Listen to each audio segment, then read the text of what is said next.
Good morning and welcome to Financial Accounting. As you can see on our calendar, we've just had the presentation from Bellevue University, so that will be posted in a separate link in the reference materials.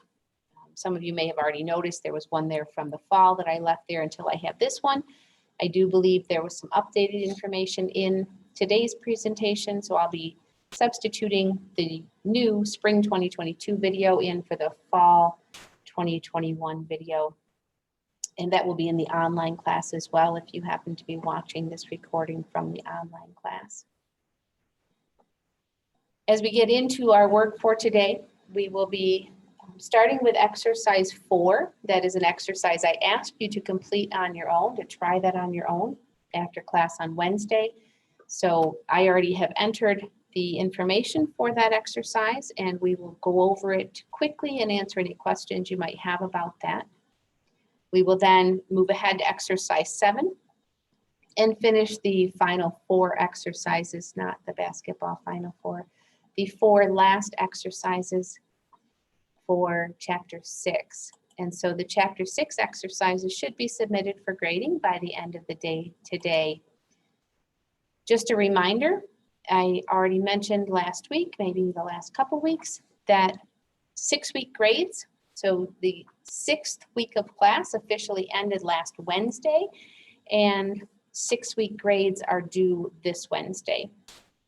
So as I said multiple times at this point, if you have worked on something in Cengage C now and have not yet hit the submit for grading button, you need to do that as soon as possible, because tomorrow I will be entering zeros for anything that has not yet been submitted for grading. And that will become part of your 6-week grade. You can still go back and submit those later, but for the 6-week grade calculation, they will be factored in as a 0 if you have not actually hit the submit for grading button. So what's included in your 6-week grades? It is everything through the chapter 6 exercises. And if you have submitted for grading anything beyond that, so if you've already finished the chapter 6 problem, when I pull those grades over tomorrow, if you have already submitted the chapter 7 pre-quiz, I will include those in the grade. Otherwise, they will not be included. Project number 1, not chapter 1, but the project that went along with exam 1, those have now all been completely graded, evaluated. So please be sure that you check your grades in Blackboard, and you'll see a little speech bubble by that. In the speech bubble, if you click on that, you'll be able to see my comments. And the first thing I say is please view the rubric. So there's another button that says view the rubric. And you need to click on that so you can see the breakdown of your grade, so that you can see my comments about if you did not get full credit, why you missed points on that project. I would strongly recommend that you do that before you work on project number 2, or before you submit project number 2 anyway, because there may be something there that you need to hear before you submit project 2 so that you don't miss the same thing again. Any questions about that so far? So your 6-week grade in Banner will show whatever Blackboard shows for you as of tomorrow when I submit those grades. I will then go back through and take out any zeros that have been assigned so that you can still, as we move forward in the semester, complete those past due assignments. But I need to figure them in as zeros in the meantime so you have an accurate reflection of where you are right now. If this class were to end tomorrow, what your grade would be. We're finishing up chapter 6 today. So the chapter 6 problem should be submitted for grading by the end of the day on Wednesday. And then exam 2 can be taken anytime after that. Officially, the exam period is Thursday through Sunday. And just like with exam 1 and the next 3 exams after this one, all of our exams have that same 3-hour time limit unless you have extended time for testing, unless you've already worked with me on that, or it's not too late. If you do have accommodations and you haven't shared those with me, it's not too late to get those in place for the remaining exams for the semester. So please just send me the form that Don Poole, our accessibility coordinator, would have provided to you when you worked with him. If you haven't worked with him, but you believe you may be entitled to accommodations under the ADA, please make an appointment with him. You'll find his contact information on the instructor syllabus and the master course syllabus for this course. If you need help making connection with him, I'd be happy to help with that as well. So again, next Sunday, so 6 days from now, the exam number 2 is due. It can be taken anytime after you complete the Chapter 6 problem, but no later than the end of the day on Sunday, the 13th. Project number 2, which includes chapters 4, 5, and 6, will also be due at that time. Before we get to our work for today, then, does anyone have any questions? Anything you want to talk about?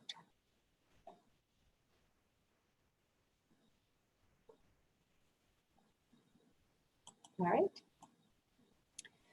Then, as I said, we will start with exercise 4.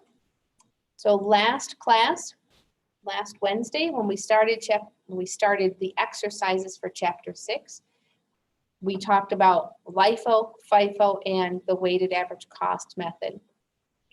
For LIFO and FIFO, we did 2 exercises together in class, and then we independently worked on 2 more practice exercises during class as well. So you should be comfortable with both of those methods at this point. LIFO, last in, first out. So the assumption is we are selling the most recently acquired. And so in a period of rising prices, those are the highest price items that are going to show up as cost of goods sold. And the lowest priced items are going to be in our ending inventory.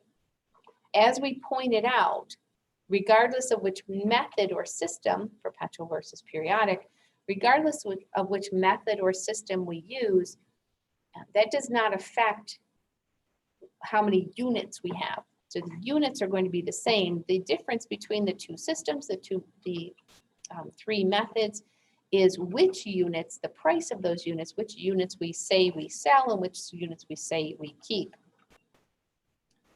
Again, last Wednesday, we did an exercise using the weighted average cost method under the perpetual system. And as we ran out of time at the end of class, I asked you to try exercise 4 on your own. So I have filled in the answers to that, and I'm going to briefly describe what happened here. And then if you do have any questions on this one, I would be happy to answer those. So as we look at what was given here, this is our inventory record.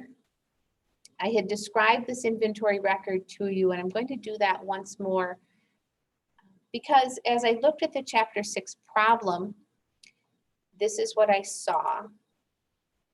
Let me just show you.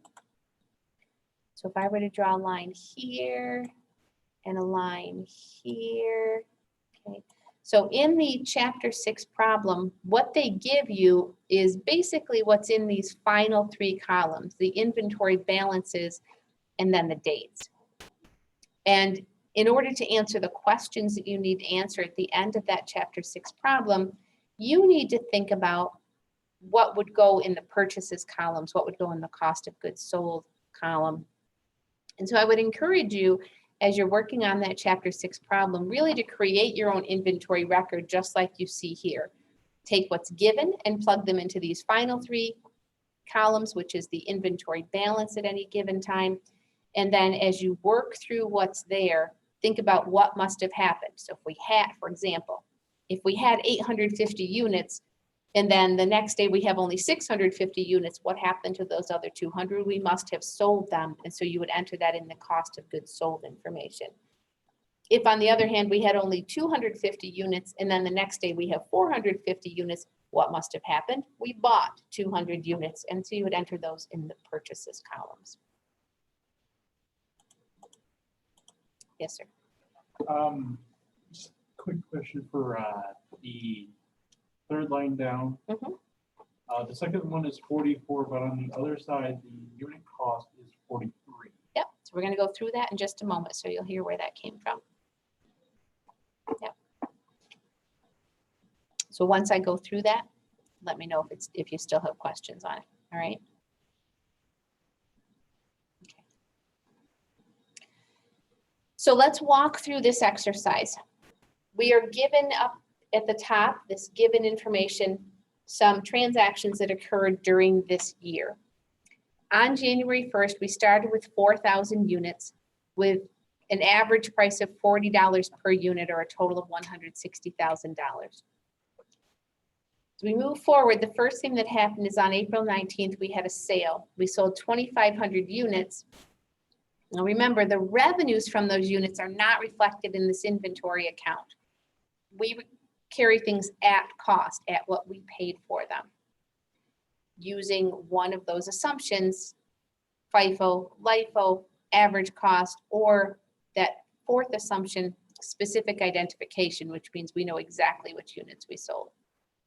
So when we make a sale of 2,500 units, we look up here to see, oh, those cost $40 each, so that's a total of $100,000 being added to our cost of goods sold account. Since we had 4,000 units and we sold 2,500, we must have 1,500 left at that $40. As we move ahead to the next transaction, then on June 30th, we had a purchase.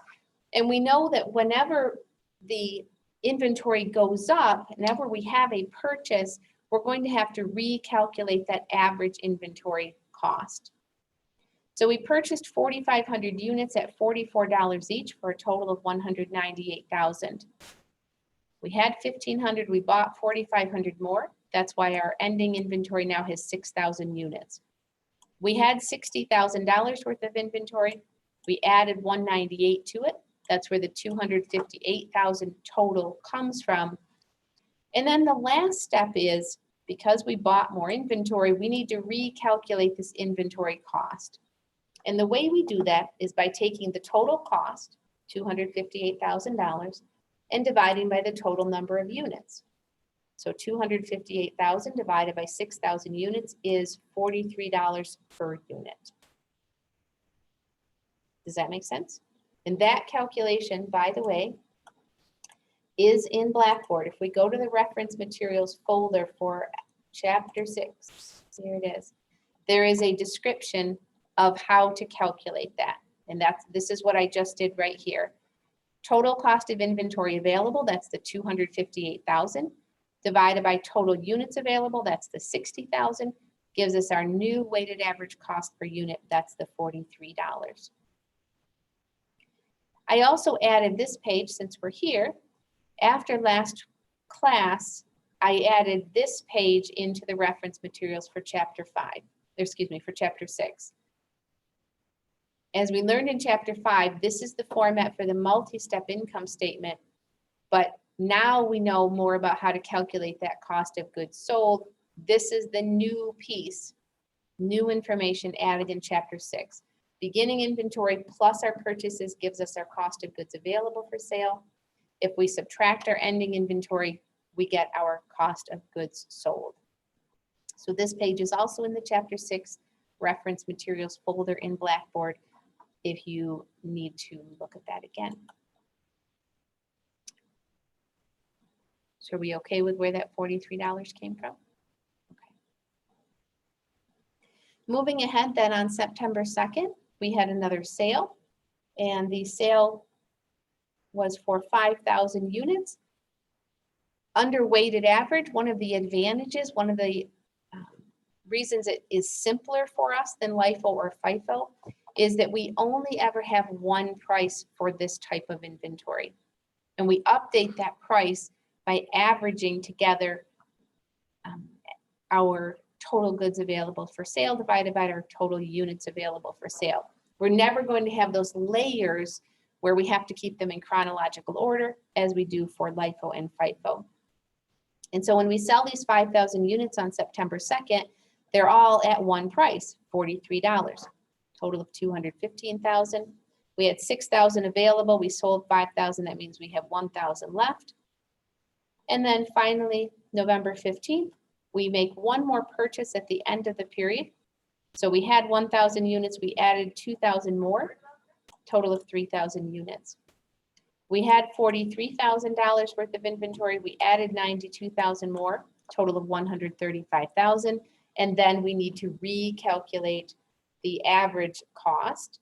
Now we know it's going to go up because we had some units at 43 and now we've added $46 units to it. In fact, we have twice as many of the $46 units as we did of the $43 units. And so the average price we know is going to be closer to 46 than it is to 43. And we can see that that is true. When we do the math, we find an average of $45. I just did what we call a reasonableness check. Does $45 even make sense here? We know when we average two things together, the average needs to be somewhere between them, and $45 makes sense. So then at the end of the month, our balances, or the end of the year, excuse me, our balances, we bring down, nothing more happens, so we simply bring down the amounts from November 15th. And to find our cost of goods sold that would show up on the yearly income statement, we add together the 100,000 and the 215,000 for the two sales that we had. So that is our exercise 4. Again, I had asked you to try that on your own. Does anyone have any questions about that? Nothing new there, just more practice with the weighted average cost method.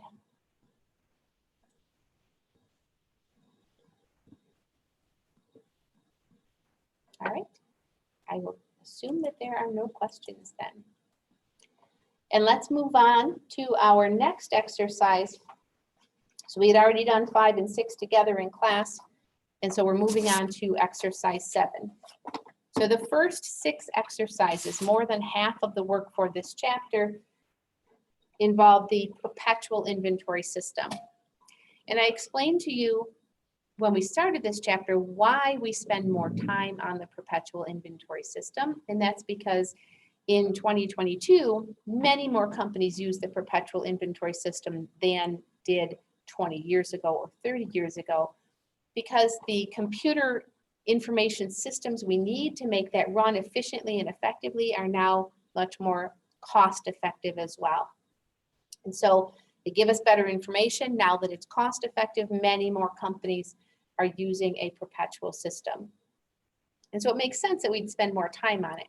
The other reason is because the perpetual inventory system is a little bit more complicated in that it requires many more transactions to be recorded.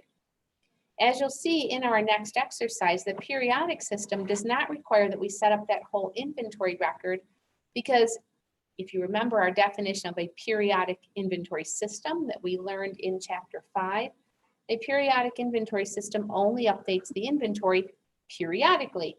And so we aren't keeping a running tally. We don't have to make an entry every time we make a purchase, every time we make a sale to that inventory account. The purchases are recorded in a separate purchases account, which is a cost account. It doesn't show up on the balance sheet. And at the end of the period, when we take our physical inventory, when we actually go out and count how many do we have left, at that point, we update the inventory system. At that point, we calculate our cost of goods sold and enter that for the income statement. We are keeping track of our sales every time sales happen when we use a periodic inventory system. We're still keeping track of the revenues, the sales piece of it. What we are not tracking is every transaction within that inventory account. And so you can see in exercise 7 that we are going to be covering all 3 of the methods that we had in separate exercises, in exercises 1 through 6. We're going to be covering all 3 of them in the same exercise, because honestly, the calculations are much simpler.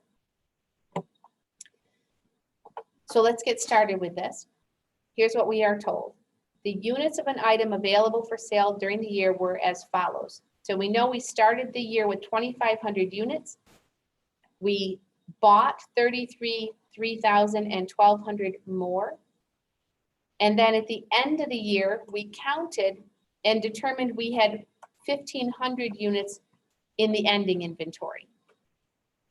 Because we were not keeping track of this every time there was a purchase or a sale, the only way we know how many units we actually have left is by counting them.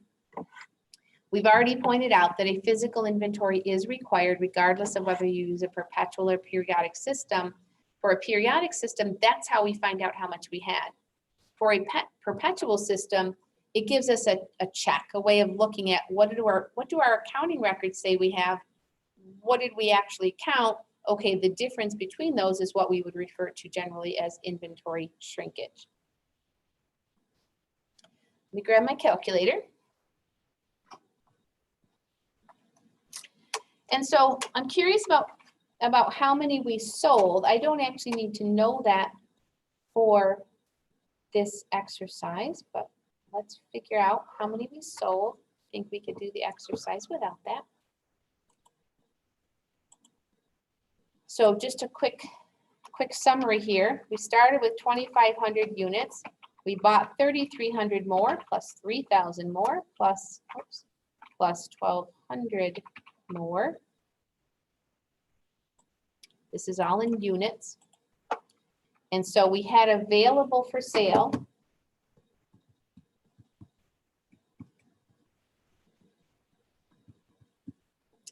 a total of, nice round number, 10,000 units. Whoops. We had 10,000 units available for sale, right? Now let's find the total value of those units. But to do that, we're going to do the extension for each one of these. I have room, I can do this here. So we had started with 2,500 units at $5 each for a total of $12,500. Then we bought 3,300 units at $6 each. So we can see we're in a period of rising prices. Each time we made a purchase, kind of like gasoline right now, each time you make a purchase, the price is up a little bit. Pull this up. My writing's just a little bigger, my font than what's on the screen. And 1,200 units at $8, $9,600.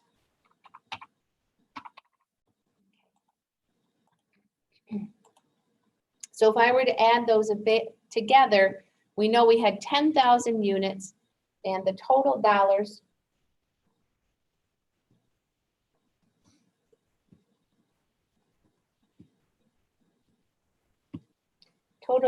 was 62,000.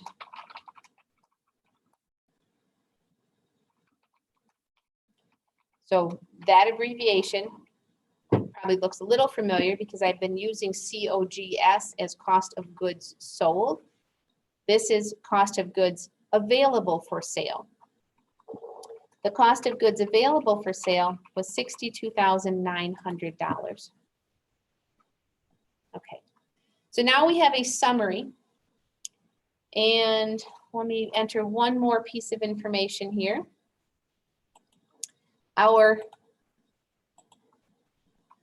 We had 10,000 units available for sale, and our ending inventory, we're told, was 1,500 units. And so how many did we sell? 8,500 units sold. Oops. Okay. So I really just put on the screen so far. We haven't done any of the calculations we need. Well, we haven't found any of the numbers we need for questions A, B, and C, but I have done some of the generic calculations that we will need in order to make this more efficient at the bottom. Is there anyone who has questions about what I've done so far?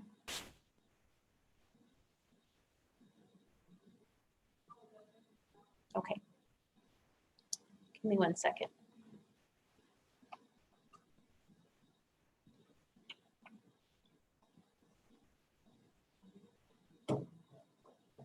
Just closing the door. There's a little bit of activity in the hallway, which is obviously fine, but I don't want it to be interfering with what we're doing in here in case you can hear that. Okay, so we had 10,000 units available. We sold 8,500 we ended with 1,500. How do we know we sold 8,500? Because we counted how many we had left and we knew how many we had available. Now, one of the interesting aspects of the periodic inventory system is we aren't taking into account the chronology of events during the year. And so you'll notice it didn't tell us when the sales took place. Under the perpetual inventory system, we needed to know that, and we needed to do our accounting in order. But under the periodic inventory system, it doesn't matter in which order things happened in terms of the sales and the purchases. Instead, we stand here at December 31st and say, okay, let's look at everything that happened during the year.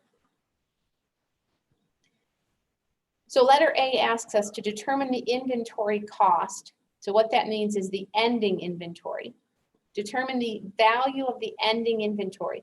We had 1,500 units in ending inventory. And as I already stressed today and in the earlier classes, the number of units is not affected by what method and system we use. It's 1,500 units. It would be 1,500 units if we use the perpetual inventory system. It's 1,500 units whether we use FIFO, LIFO, average cost.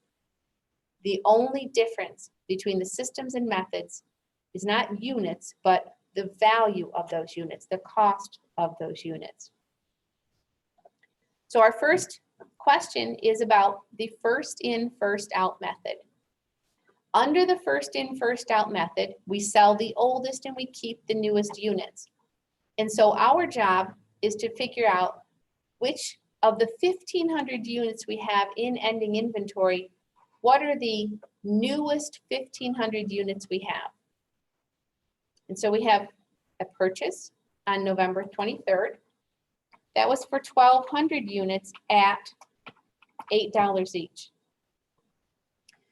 Can we say we still have 1,500 units at $8 each? No, because we never had 1,500 units at $8 each. So we're going to keep all 1,200 of the very newest units we have. And then we need to go back one date to get the rest of what we need, which is how many? 300 more units. And those 300 units were at $7 each. And we're going to follow order of operations, PEMDAS. So we're going to do the multiplication and then the addition. So 1,200 units at $8, we already know is $9,600. We have that right here. And then we're going to add to that 9,600, 300 units at $7, which is another 2,100. And so the total is $11,700.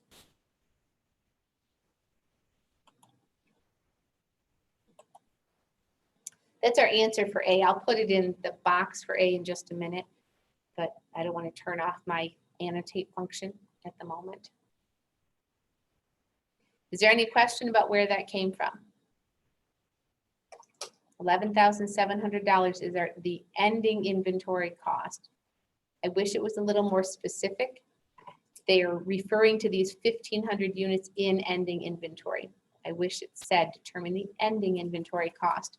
And if I'm remembering correctly, the homework problem for this chapter may also be equally non-specific. So if you have a question about what it's actually asking you to calculate in the homework problem, just ask. I'll be glad to clarify that for you. Our next question is determine the inventory cost if we used LIFO. So as you know, LIFO is going to be exactly the opposite. LIFO is going to be last in, first out. We sell the newest units first and we keep the oldest units. And so for letter B, we have to identify the 1,500 oldest units we have. And those are going to be which ones? Anybody? The $5 ones. Exactly, the $5 units that were in beginning inventory.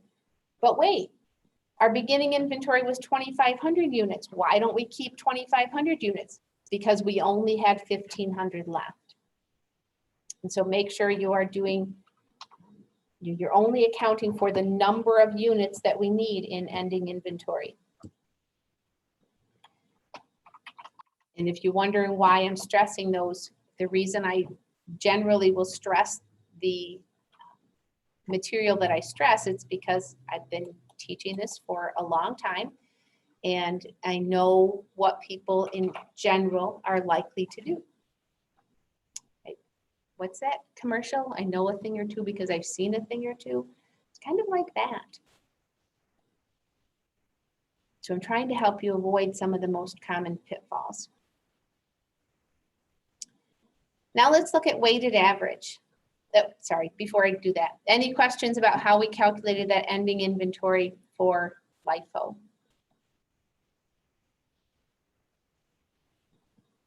Okay, let's look at the weighted average then. And for the weighted average method, I still need to calculate what that weighted average is. And the note that we saw in Blackboard, and I didn't point it out at the time, but I just showed you that page in Blackboard to calculate weighted average cost. And there's a note at the bottom of that that says, note, if you're using a periodic system, you only calculate one average during the year. At the end of the year, we take everything we had available. I've already done that math. $62,900 is the total goods we had available for sale throughout the year. And then we divide by the total units to get our weighted average cost per unit, $6.29. Did we actually pay $6.29 for any of our inventory? No, we paid 5, 6, 7, or 8. But as far as we are concerned, we paid $6.29 for every unit we had.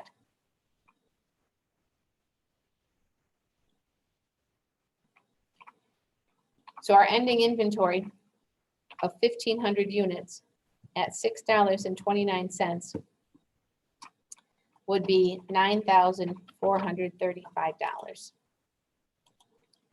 So those are the answers to each of these 3 questions. But I'm not done with this exercise. We're done with what the exercise asks for. We're not done with what I want to talk about here. Any questions about where these answers come from? And if you were to click your check my work button now, you would see that those are the correct answers. Is there anyone who has a question about what we've done so far?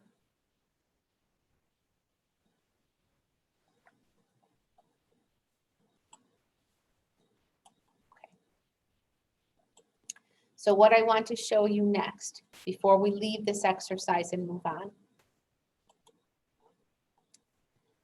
ignore my blue writing on the screen for a moment because I just need to show you. So as we look at this equation down here at the bottom, positioned it so it's my blue writing's not in the way. We know how to calculate the cost of goods sold. It's the cost of goods available for sale minus the ending inventory. For this exercise, we now have all of the cost of goods, so we have all of the ending inventories. So what I want to do now is calculate the cost of goods sold under each of the 3 methods. Okay. Cost of goods sold. As I just showed you in that formula, it's going to be the goods available for sale, $62,900 we already calculated, minus the ending inventory. That's how we're going to find the cost of goods sold. So we can go ahead and do this for each one of the 3 methods.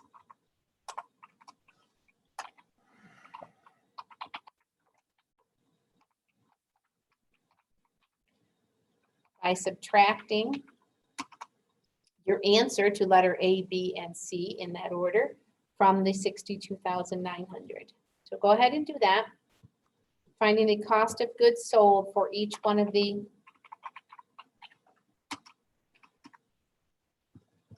methods.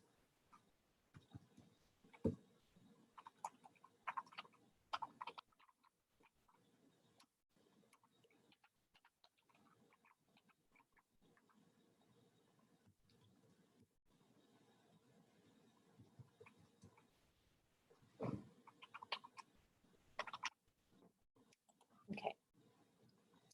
And so now we have our cost of goods sold, and we can do a bit of a comparison here between our three methods. Okay. We already talked about this relationship on Wednesday of last week. I just want you to see it here.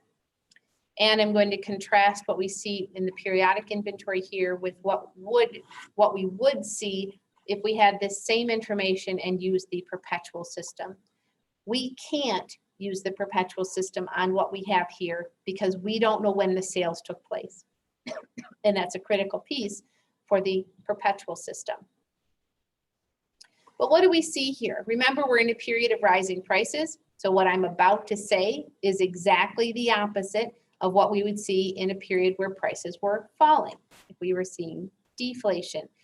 Now, remember, I clarified for you last week from an economic standpoint, changing price in just one product like this is not inflation or deflation. That's just a change in price.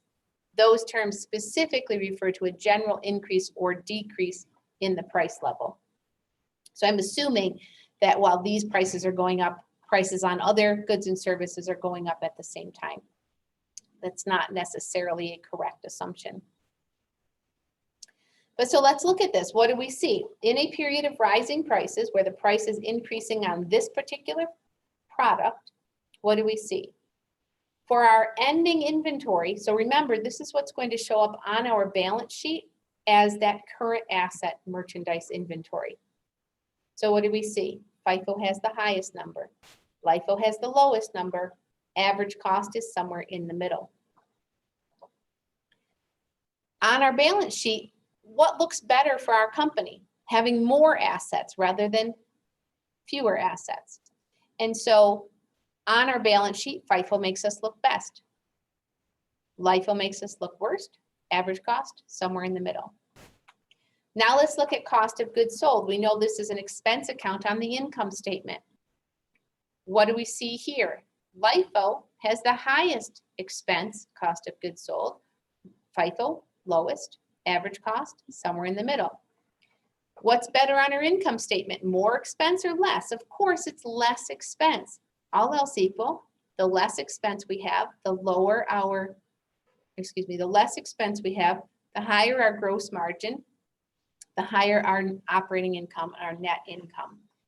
And so on our income statement, in a period of rising prices, FIFO also makes us look the healthiest, the most successful or profitable as a business. We've already pointed out on Wednesday of last week that really the only cash flow difference, though, is how it affects our income tax. So keep that in mind. What you will notice, if we could compare this periodic inventory system to a perpetual inventory system, is using a periodic inventory system actually exacerbates those differences. It makes them wider. So we see bigger gaps on a company doing exactly the same thing but using a periodic system than we would see using a perpetual system. The perpetual system makes those differences between these three or among these three methods a little bit less noticeable.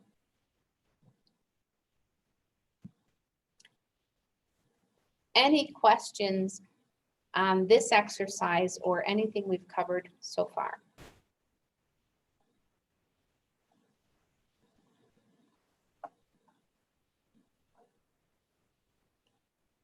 Okay, I'm going to go ahead and clear my drawings. And because I like to, I'm going to get the green check marks in there. And then we'll keep going. So our next, why can't I see? I don't know why I can't see the bottom. Oh, that's why, because, sorry. Trying to get to my PowerPoint. There we go. Okay, so we're going to go to our next topic in the next exercise is about valuation at lower of cost or market. So the first thing I need to point out is this question of lower of cost or market is totally independent from whether we use a perpetual or periodic system, whether we use LIFO, FIFO, or average cost. We can still apply this rule or this guidance to any one of those approaches. So the idea of the lower of cost or market comes back to the principle of conservatism as it applies to accounting. And the principle of conservatism says, when in doubt, when there's a choice to be made, when there's some uncertainty, we want to make sure we're not overstating the position of our company. We want to be conservative. So how do we be conservative on our financial statements? What that means is, again, when in doubt, when there's a question, when there's some uncertainty, we want to choose the lower option for our asset value, because as we've just been discussing, our company looks better, more profitable, healthier if we have more assets and more income. And so the conservatism principle says, okay, but when we're not sure, we want to make sure we understate rather than overstate the value of our company. That means on our balance sheet, specifically as it relates to this chapter, we wanted to express our inventory at a lower value rather than a higher value when we're not sure. So where does this come into play? If we are looking at our inventory, which we are carrying on our balance sheet at what we paid for it, again, it could be LIFO, FIFO, or average cost, but we're somehow the value on our balance sheet is based on what we spent to acquire that product at the time we bought it.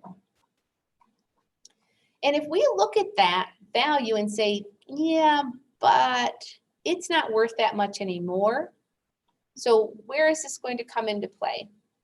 Usually if a product becomes outdated, or if you think of technology, when the newest iPhone comes out, it's going to be at a higher price to the consumer. And then as time passes, it becomes less valuable. And then when the next new model of the iPhone comes out, the last model becomes even less valuable, right? Nobody wants to buy the old one anymore. They're going to have to discount that in order to sell it, because if you're going to buy a new one, you probably want the latest and greatest. Everybody's familiar with what I'm talking about, right? So if we look at our balance sheet and we see that inventory is being carried at more than we can sell it for, we are overvaluing that product. And so we need to write down that value. So on this slide, you can see how we calculate that value. Net realizable value. How much can we get when we sell it? So the net realizable value, estimated selling price minus any direct costs of disposal. Selling expenses, advertising, or sales commissions.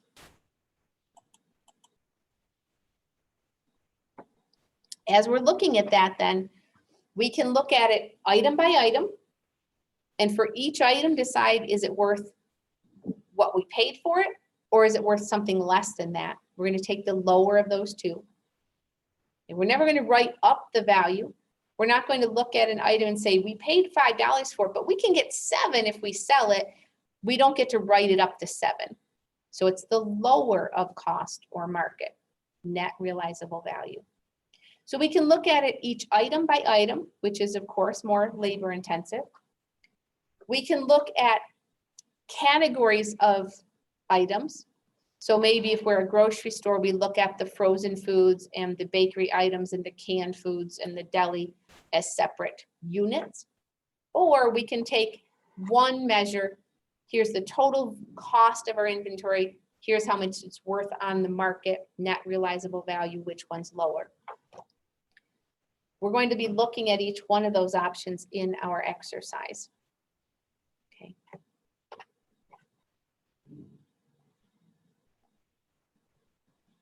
All right, so we have an obligation to make sure that we're not overstating the value of our inventory.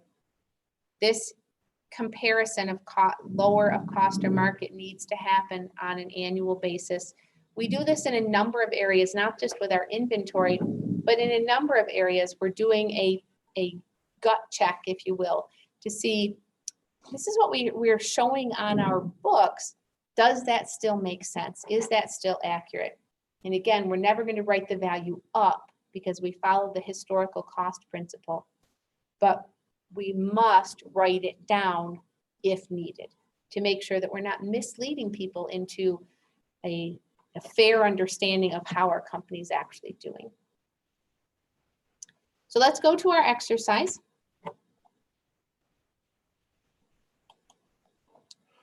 There it is, exercise 8. Any questions before we start on this exercise? Okay. So we are given, for this exercise, we are given an inventory record, sort of. And we have 5 different items the company sells. We know how many units we have. We know how much the company paid for those. Again, this could be calculated based on LIFO, FIFO, or average cost. For what we're doing here, it does not matter which method or even which system, perpetual versus periodic. This is a whole separate analysis or calculation. So we know how much they cost based on one of those systems and methods. And then we have a calculation of how much we can get for it when we sell it. So that, again, is the selling price minus any direct related selling expenses. As I said, we have 3 different ways we can look at this, and we're going to look at each different way. We are going to start with letter A, which is looking item by item, compare for each item how much they spent on it, how much they can get for it, and decide what to include, which value, which of those 2 values to include in our ending inventory. So let's get started. For a model A, first item, we have 300 of those in our ending inventory. Each of those units cost us $140, but we could sell it for $125 after the direct selling expenses. So those first 3 columns are simply the per unit information that was given to us in the exercise. For the next 2 columns, we're doing the extensions for the cost. So 300 units at $140, the total cost is $42,000. For the second column here, the market value is the total market value. That's the 300 items at $125 net realizable value per unit, or $37,500. And now, because we're looking at this for each item, we now compare those 2 columns. Which is lower, $42,000 the cost, or $37,500 the market value? Well, clearly, it's the market value is the lower, right? Okay, let's do one more together. For Model B, we have 500 units of Model B, which cost us $90, and we could sell it for $112 after the direct selling expenses.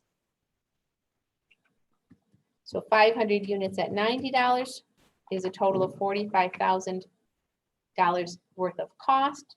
500 units at $112, $56,000 market value. And again, we're going to choose the lower of those 2, 45 or 56. We're going to include $45,000 in our ending inventory. Everybody okay with what we're doing at this point? Okay, I'm going to pause the recording and let you complete C, D, and E on your own. And then you can total the cost, total the market value. And for this lower of cost or market column, you're simply going to total down that column. Once you have completed that, go ahead and restart the video. So now as we look at our completed worksheet, the total cost, if we had not employed this lower of cost or market principle, the total cost we would have reported on our balance sheet would have been $248,000. But as we compare item by item to the market value, we actually would report $239,350 on our accounting records, on our balance sheet. And so we would take a loss of $8,650 because the value of those products have declined from the time that we bought them. This is the most conservative approach. Looking at it item by item. We make sure that we're not overvaluing any individual item. As we move on to part B then, we're going to be looking at classes of items. And so in our given information, the first three items, A, B, and C, are called class 1, and then D and E are called class 2. The information in these first three columns is going to be exactly the same. The information in these second two columns is also going to be exactly the same as what we have here in part A. What is going to be different is these totals. We're not looking line by line, we're only totaling the classes and looking at the classes. So I'm going to pause the video and bring in all of that information from part A except these totals. And I would ask you to do the same thing. Fill in everything except the subtotal here and then the subtotal and total at the bottom. Once you have that, go ahead and restart the recording. Okay, so now I've brought in all of the information from part A up above, except the subtotals and totals. So let's go ahead and put in those totals. Again, we're looking now, not item by item, but class by class. So we need to know the total cost for the class. For class 1, that's $42,000 plus $45,000 plus $9,000. The total cost for class 1 is $96,000. And then we're going to compare that to the total market value, net realizable value of the class 1 products.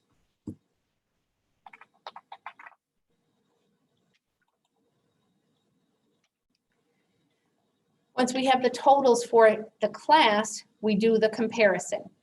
Lower of cost or market. Well, clearly the cost is lower here, and so we're going to use $96,000 rather than the $102,350. And you can do the same thing for the class 2 items.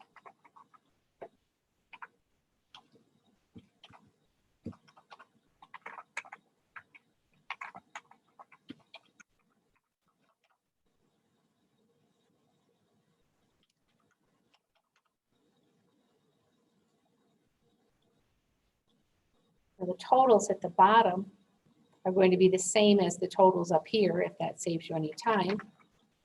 The total cost and the total market value.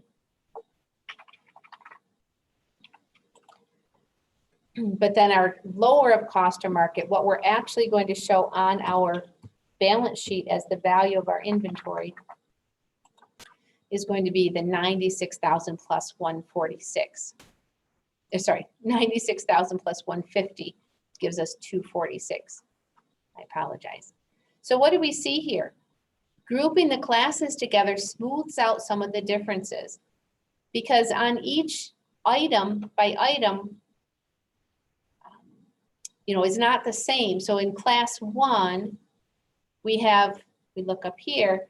In class 1, if we went item by item, we're taking the market value, then the cost, then the market value. And in class 2, we're taking the market value and then the cost. Well, when we have to make a decision for the class as a whole, it smooths out some of those differences. And so the $246,000 that we would be showing on our inventory is still more conservative than using just the cost. It's still lower than the cost. We're never going to be showing an amount that's higher than what we paid for it. So it's still lower than the cost, but it's not as low as using the item by item analysis. And that is always going to be the case.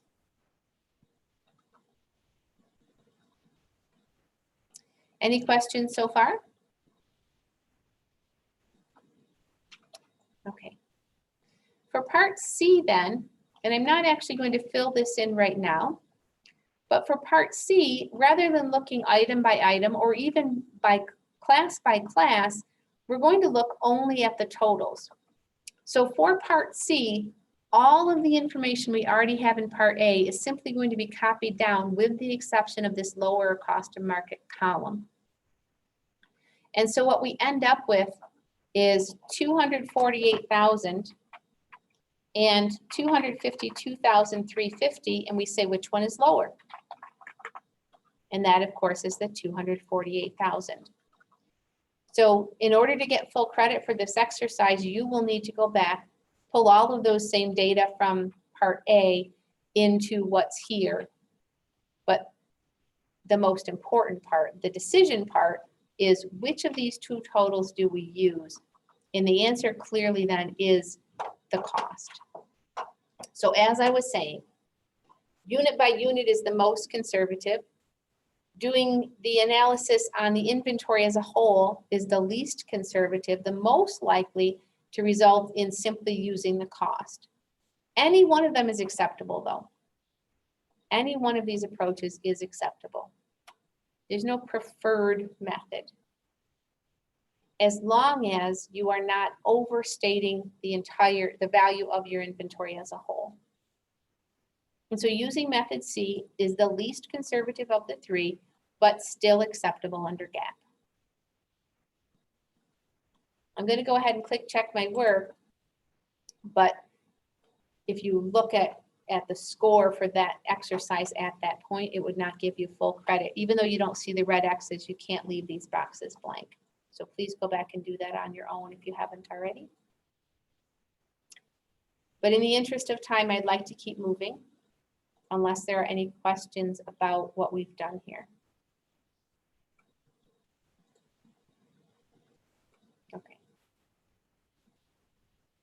So let's move on then to our next exercise. Inventory on the balance sheet. So this is related to that exercise that we just completed. It says, based on the data below, how would the inventory appear on the balance sheet, assuming that the lower of cost or market is used and the cost is determined by the FIFO method? So I already pointed out to you that you can use LIFO, FIFO, average cost. You can use perpetual or periodic inventory systems and still use the lower of cost or market rule. So if we're using the lower of cost or market, the inventory would appear, as always, in the current assets section. That has nothing to do whether it's lower of cost or market. Inventory would appear in the current asset section as follows. Inventory at lower of cost or net realizable value, and we're using the FIFO method.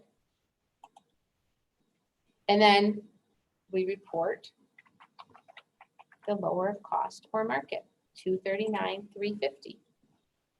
If you look back at our previous exercise, you will see that that is the number, was our answer from part A. So we know, even though they do not tell us in exercise 9, we know that what they were doing here was a unit by unit comparison, the most conservative of the three approaches.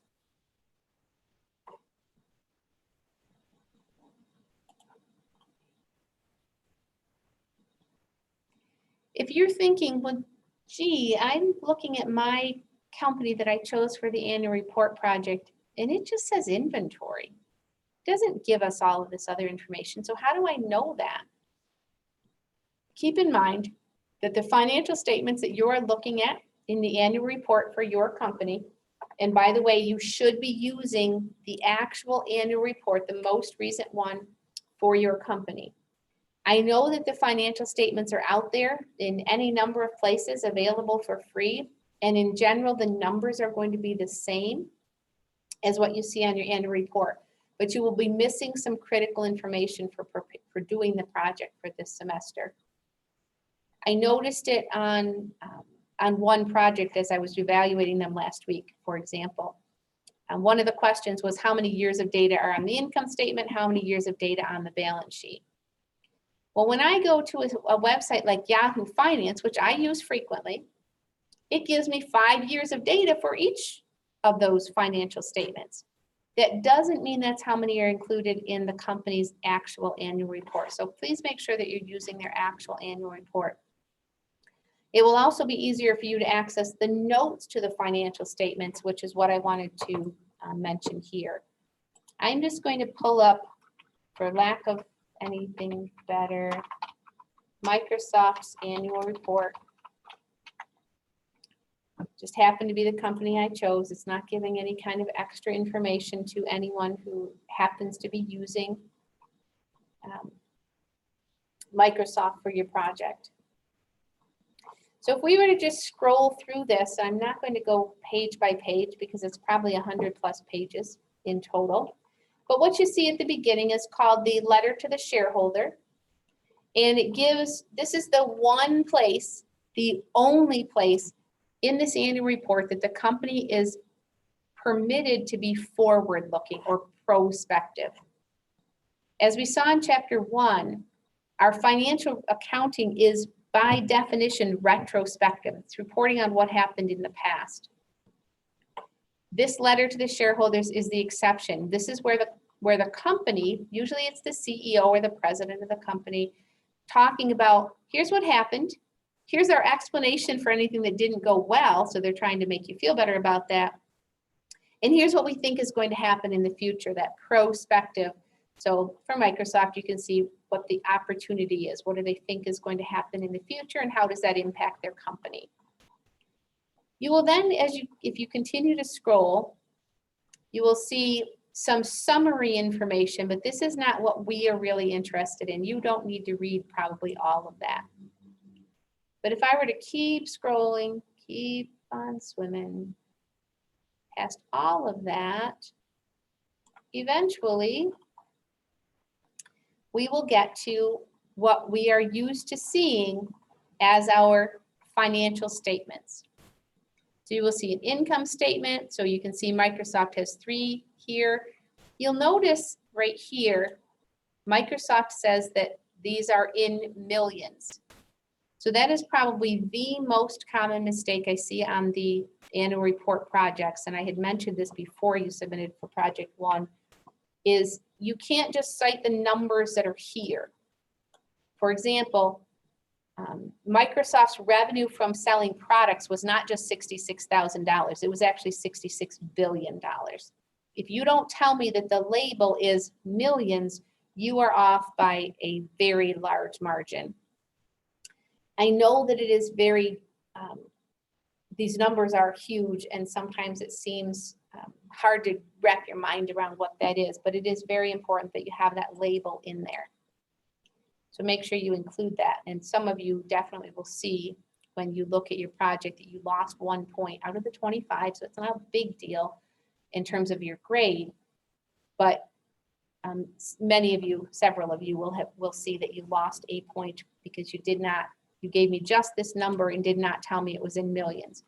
You do not need to put all the zeros in there, but you do need to state these values are in millions or in thousands, because some of them will be in thousands for slightly smaller companies than Microsoft.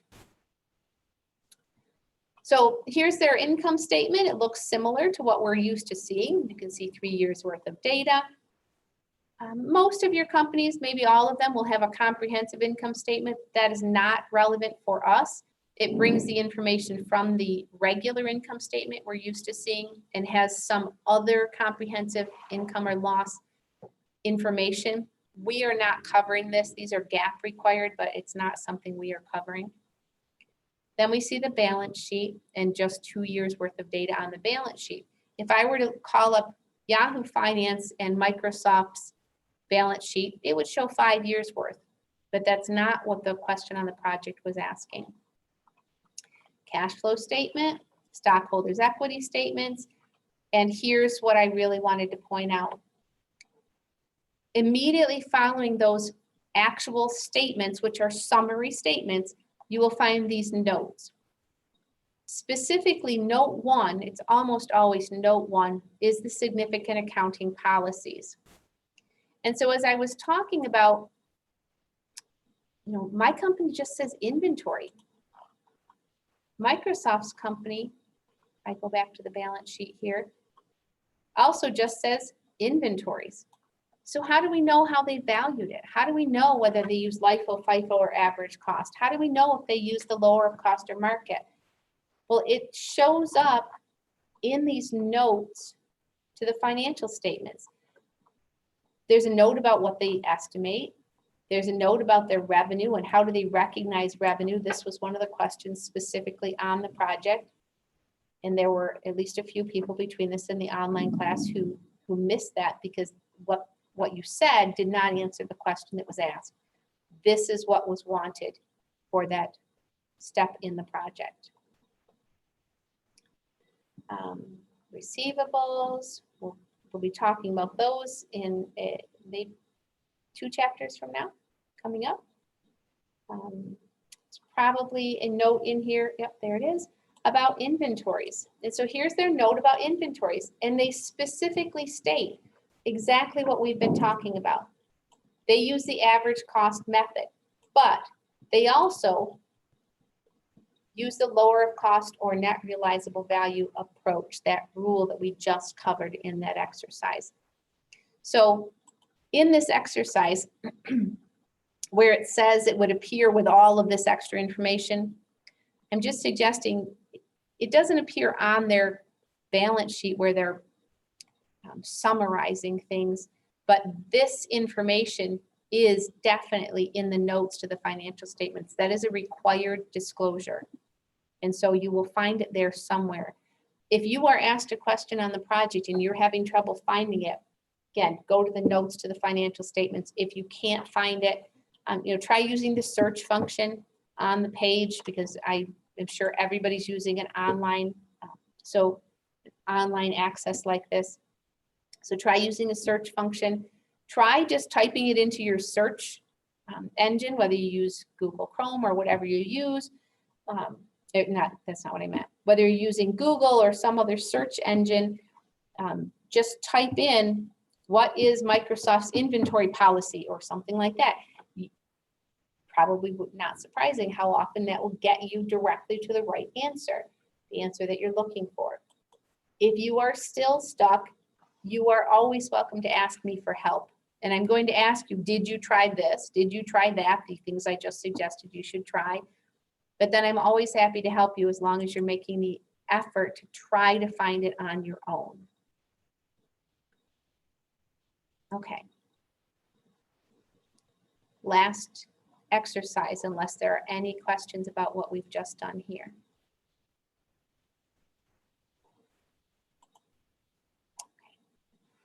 Okay. So we have seen, as we look at this equation right here, starting here, I showed you by adding on to the exercise 7 information that wasn't actually asked for in that exercise. We calculated the ending inventory for the exercise, and then we calculated cost of goods sold.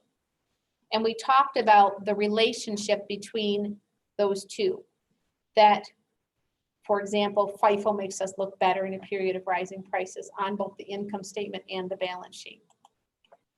I pointed out to you last class that when we make the assumption that the beginning inventory is the same under the 3 methods, the 2 systems, when we make the assumption the beginning inventory is the same, the cost of goods available for sale will also be the same. We saw that in exercise 7. The cost of goods available for sale for all 3 methods was $62,900 because the beginning inventory was the same. I told you last week that's not terribly realistic, but it does allow us for class purposes to do a better comparison. Excuse me.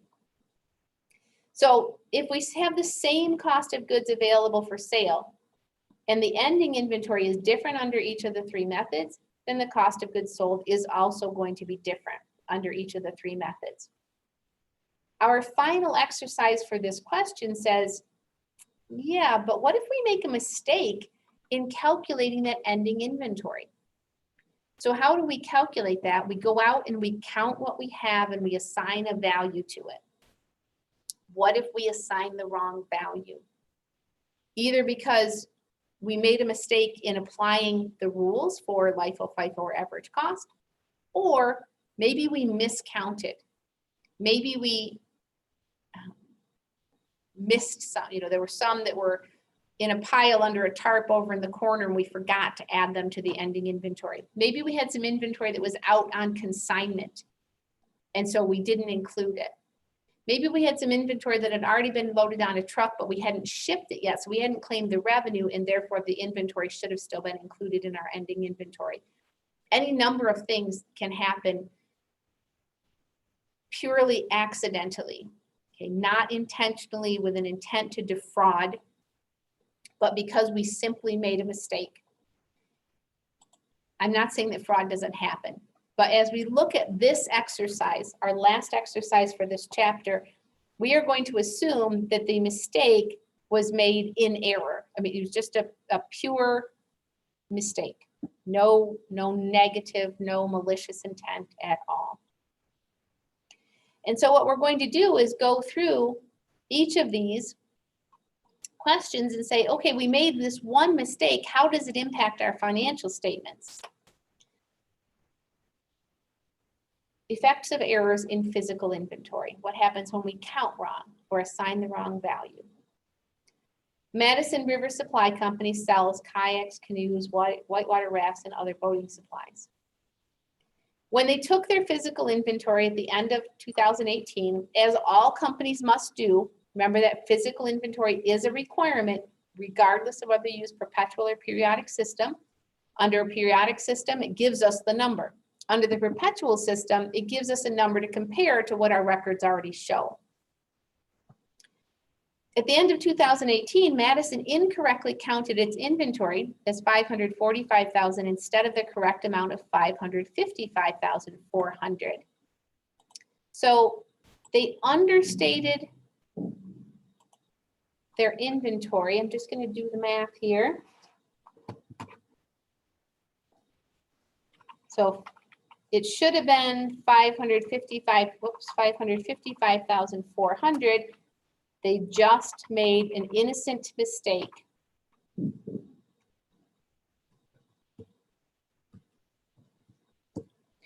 And their ending inventory was off by $10,400.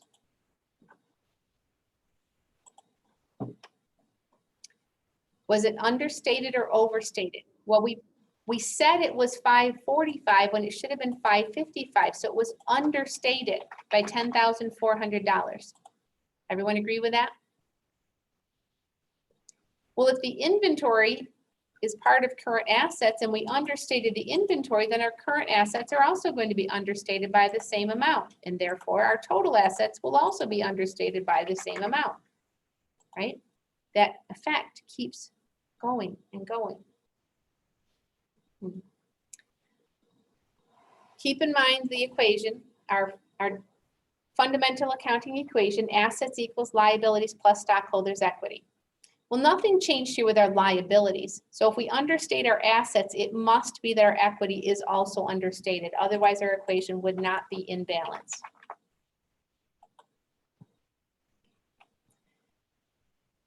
Let me remind you, in accounting, we have the consideration of materiality. Is it big enough to matter? So is $10,000 enough that it's a big deal? Well, that depends on what percentage it is of the total. That $10,400 is less than 2% of our total inventory. And so it sounds like a lot. It's not a huge deal. It's important. And the more of these mistakes we make, the more critical or material they become.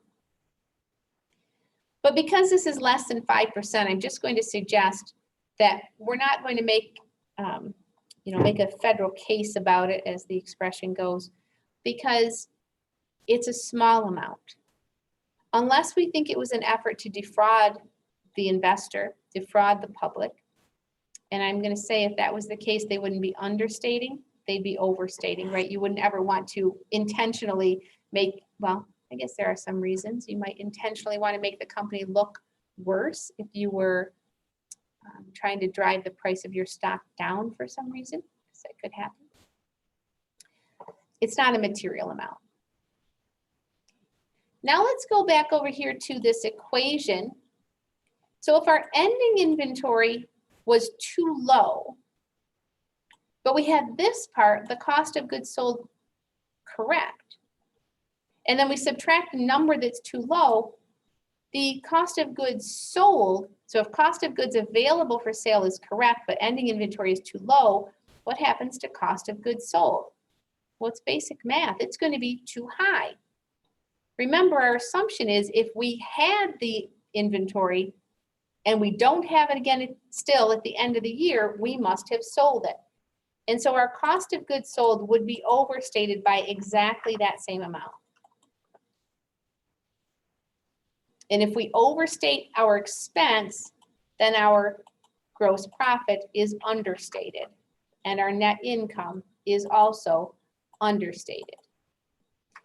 Now, they don't tell us anything about tax rates. I don't want to get into that too much, but they should have said, rather than net income there, it should say operating income, because changing our income would change our tax. So it would also change the net income. That's okay. Make sense so far? So if it has an impact on the balance sheet, it also has an impact on the income statement. So what happens next year? What happens next year? Our ending inventory at the end of 2018 becomes the beginning inventory in 2019, right? Assuming, so the cost of goods available for sale, if we've understated our ending inventory, we understate this beginning inventory, and so our cost of goods available for sale is also understated by that same $10,400. If we then get the ending inventory correct at the end of 2019, which is the assumption we're making, it fixes itself. We count it correctly at the end of 2019. What does that mean? Our cost of goods sold for 2019 is understated because we thought we sold it last year. Turns out we sold it in 2019, but we didn't know that. And so our cost of goods sold for the next year is understated by exactly the same amount that it was overstated last year.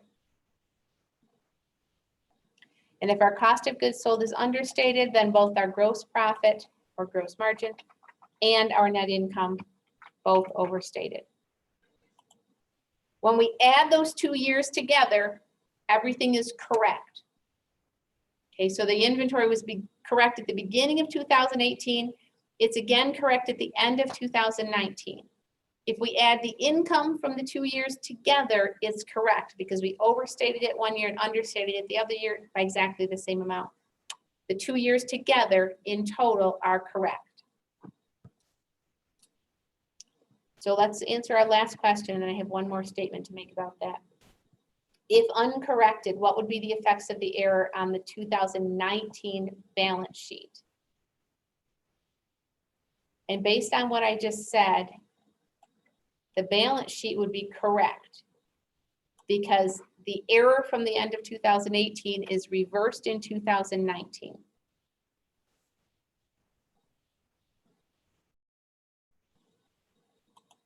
The answer is number 1. So why is this a problem? Why are we spending 1/10 of the exercises for this chapter on this if I'm telling you, yeah, it's not a big deal, comes out in the wash at the end of the second year, everything's good as long as they count it correctly at the end of the second year, no problem. Why is this a problem? Why are we even talking about it? It all comes back to, well, why do we do this in the first place?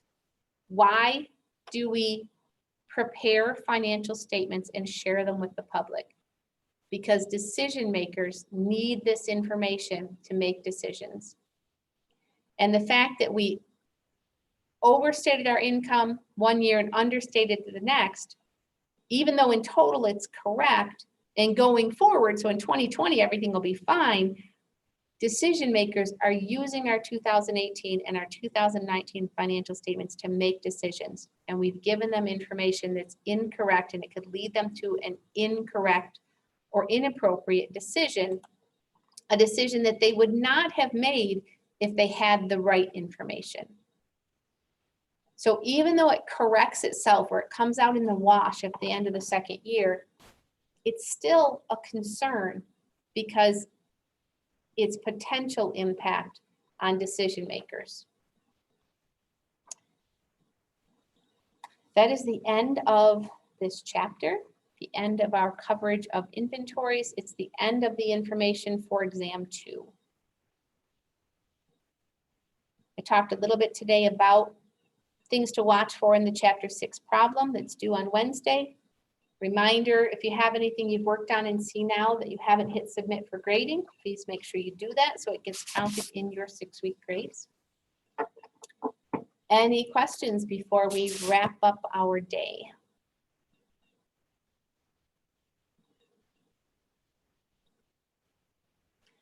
All right, well, thank you all for being here. And on Wednesday, we will be starting chapter 7.